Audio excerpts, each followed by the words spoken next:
Mga dami kasoy guys. Kaya daghan na karon ang bunga kasoy kaya manag kami ron ko sa bukid. Grabe. Kalayo apod ani eh. What pud mo sa kuha ba?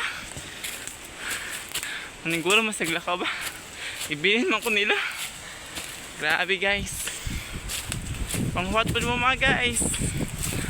Shout out nga na sa mga friends na ko na taga Concepcion.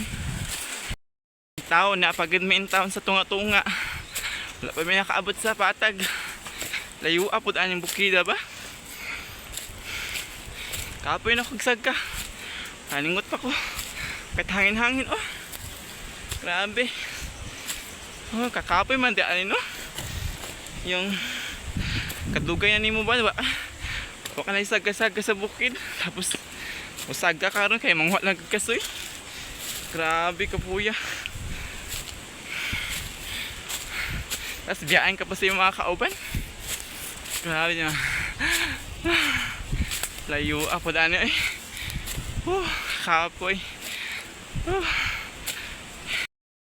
Nanagin mi karon guys. Naabot na gin mi sa patag. Kaso guys, napami guys. Pangato pa mi sa kasayan guys. Grabe layo ako eh. Paningot ko kan. Kasagkaan eh. Na-experience ba ninyo na guys? Ni magsagka-sagka guys. Mangwalag mga kasoy guys. So mao ni ang among pinaka-prutas nga rin guys sa Palawan guys, sa Concepcion guys. Ang kasoy og lumboy guys. Kaso ang lumboy wapay bunga guys, mga maayo pa guys. So ang kasoy sa karon guys, kinamunga naman. Mga rin meron oh.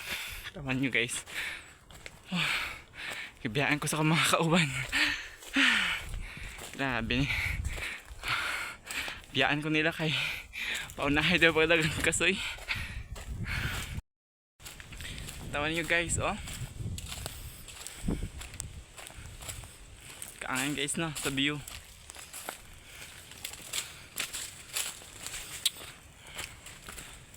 Mag video sa tangal guys kay pangatlo kami sa kasoyan guys. Grabe po initat guys. Nasa ayun lang ang airport nga rin guys. Kaya nga man guys. Kung pag nga rin naman guys, wala lagi kasoy guys. Kaya naubos na guys. Lagi panguha na sa mga kabataan guys. Nauli na dahil may kailan sa latest guys. So mauna guys, wala ka ta namin pauli guys. Kaya naubusan namin kasoy. Niapagad guys, kasoy di ay gagmay lang siya. Kaso basi duha ka linggo dagko na ni, baliko nun ni. Pero dagi may mag ano guys, mag-asa guys kay dagan kasi nagapanguha po niya guys. So sige ko paling ni guys. Kay abi na sa mga tawa guys na yun guys.